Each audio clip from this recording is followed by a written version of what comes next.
Гала-концерт открывает народный артист России, солист Мариинского театра Владимир Ванеев. Сегодня он в образе Шаляпина. Вот на нем узнаваемый стиль великого артиста, шуба Федора Ивановича. Владимир Ванеев, как и Шаляпин, бас. Сегодня он исполняет дубинушку.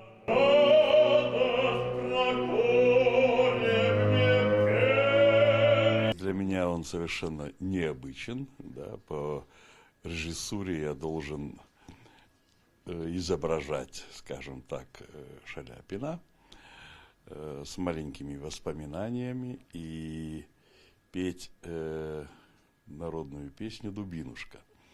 Первое, я уже посчитал, исполнение этой песни у меня было в 1974 году.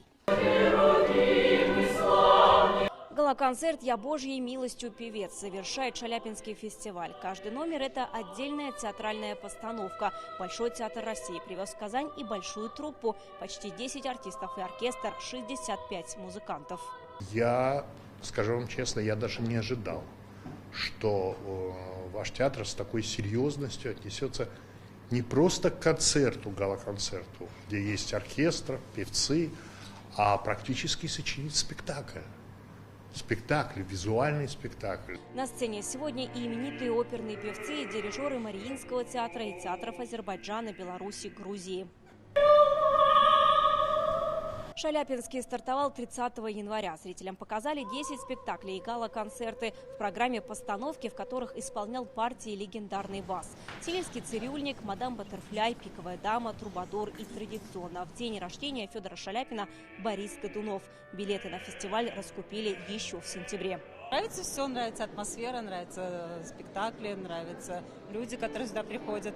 Шаляпинский фестиваль в первую очередь это возможность побывать в красивой атмосфере, посмотреть на красивых людей, послушать красивые голоса и просто приобщиться к высокому искусству.